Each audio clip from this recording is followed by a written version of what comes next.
friends, welcome to another session of Sharekhan pre-market action. Before I begin, a very happy Independence Day to all of y'all. Firstly, with respect to the Nifty ended up pretty strong on Friday, close to 1%, and this was on the back of record closing in the Wall Street, and also due to some short covering that we saw in our Indian markets. This was chiefly led by banking shares. The top gainers on the Nifty were SBI, Axis Bank and Yes Bank. SBI ran up close to more than 7% on the back of a decent set of numbers, a fresh fall in slippages, and they were able to post a good set of numbers. So the numbers actually met analyst expectation, which is why SBI ran up 7%. This was followed by other banking shares as well. On the top losers on the Nifty, there was Cipla, Idea Cellular and BPCL. So these were the top losers we see on the Nifty 50. The FIs flows were positive to the tune of 1209 crores, whereas TIs were negative to the tune of 392 crores. This was basically the cash market provisional figures that NSE comes out with. With respect to the European indices yesterday, we were closed on 15th, but the other markets were on, and the European indices yesterday, the FTSE and the DAX both closed close to 0.3%, while CAC was marginally in the red, and Dow Jones yesterday again closed at record high levels, and S&P as well, with the oil staying above the $45 mark. So it was positive note on the Western indices. Today in the morning we have Asian indices. Most Asian indices are up. Nikkei and Hang Seng are slightly in the negative as of now. The SGX is down about 6 odd points, but not a subdued.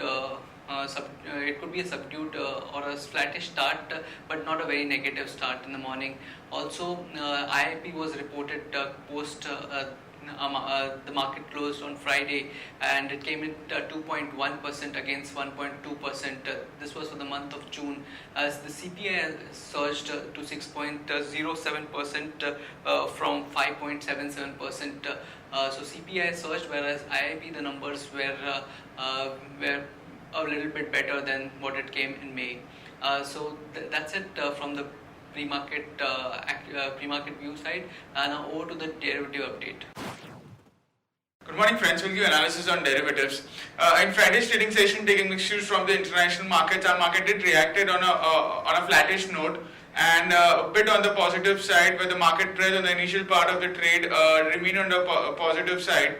And thereon, it was a very tight situation where the advance decline ratio in the middle part of the day was more or less same. But it was in the last couple of our trading session where we have seen Nifty showing a good amount of strength and eventually giving a close at around 8678.40 with a gain of around 0.77%.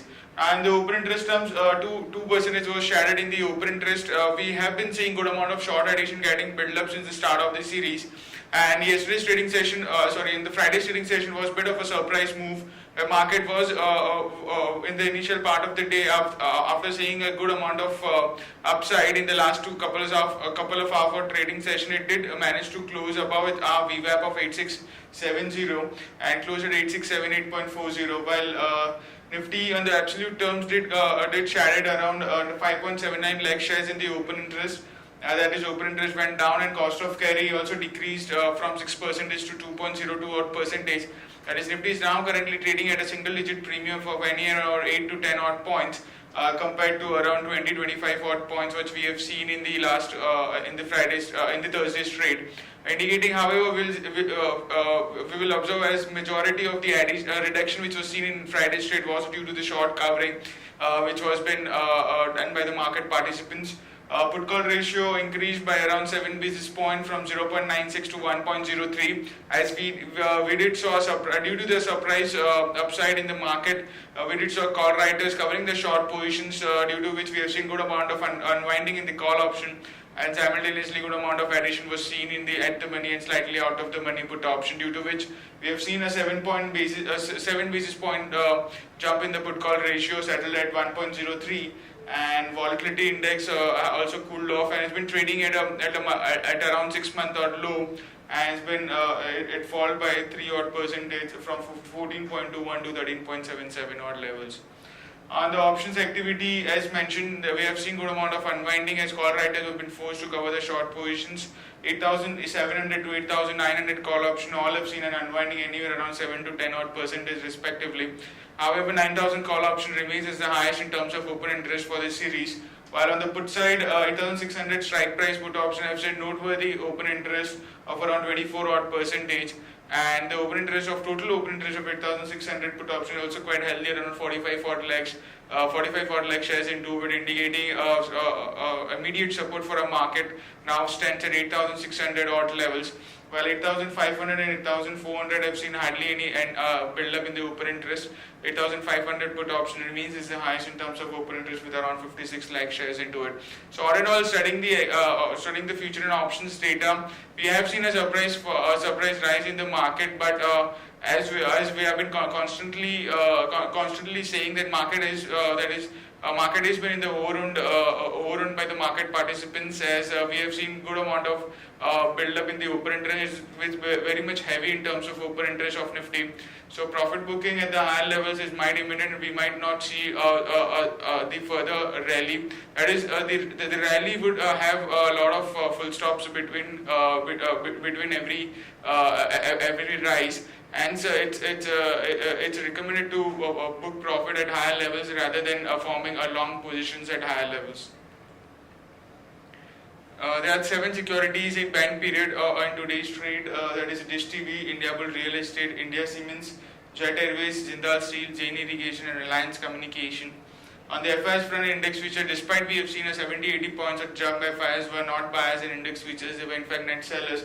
Our selling amount was quite minimal. They were net sellers by around 174 odd crores. Index options net buyers by 1026 odd crores. Stock futures net buyers by 613 odd crores. And stock options net sellers by 49 crores only. On the market level, our 5 days VWAP stands at 8665, with the lower range of our VWAP stands at 8665 and higher range at 8800. SX Nifty is trading positive. It's up by 27 odd points if we compare with since we were off yesterday, and if we compare with the closing of Friday's trading session, our market is SX Nifty is up by 27 odd points, and it's quoting at 8708, indicating some kind of a positive opening can be expected in the morning trade. That's it from derivatives. Thank you. So friends, now we shall look at the equity trading ideas as well as news update section. On our trading idea, we have Infosys. RBS has cancelled a major contract that will impact as many as 3,000 Infosys employees, and can impact the revenues for the year by close to $40 million. So this is a negative development for Infosys. We feel that one can go short on Infosys, keeping a stop loss at 1088 for a downside target of 1035 and 1019. Next, Wockhardt reported a disappointing set of numbers. Its profit was down close to 83%, while EBITDA was down close to 50%. Margins came at 8% versus 14.5% YOY. So again, a disappointing set of numbers for Wockhardt. So one can go short on Wockhardt, keeping a stop loss at 832 for a downside target of 755. And now moving on to the news update section, a WPI would be announced today at 12 noon. The consensus estimates are close to 2.84% for the month of July versus 1.62% for the prior period. The data is on a year-to-year basis. As said earlier, IIP was released on Friday, and it came at 2.1% against a 1.2% growth in May. Petrol prices were cut by 1 rupees per litre and diesel by 2 per litre. And Piramal in talks to invest rupees 800 crore in ACME Solar. And Hindalco Novelis unit to raise up to $1.1 billion. Raymond's is on expansion mode and expansion as well as in a consolidation mode. Insurers may be asked to list shares within 3 years, and RBI questions banks for lending rupees 5,262 crores to REI Agro. Lupin is looking to launch to 25 products in US this fiscal, and with respect to SBI Reliance Industries, payments banks may be launched only after the Reliance Jio rollout. On R Infra, it revives its demerger plan after LIC demers. And L&T Hydrocarbons eyes $1 billion worth projects in offshore business. Dhanlakshmi Bank has defaulted on July bond payments, and Tata Motors to divest stake in Tata Technologies. GVK in advanced talks to sell Rajasthan road projects. Unitech tells Supreme Court it does not have money to refund buyers. Inox Leisure looks to spend 800 crore over 3 to 4 years for expansion. And Trend shareholders approve a stock split of 10:1. Aurobindo has got a USD approval, and court restricts Gati from any fundraising plans. IRB Infrastructure accepts invite to raise up to 6,000 crores. Oil Ministry slaps around 250 million profit petroleum penalty on Reliance Industries Limited. Reliance Capital's numbers were out. The PAT was up 3% at 207 crores, and the total income was up close to 48%. Important numbers today: Power Grid is expected to come is expected to give a 1633 crore profit, and Just Dial around 34 crores of profit.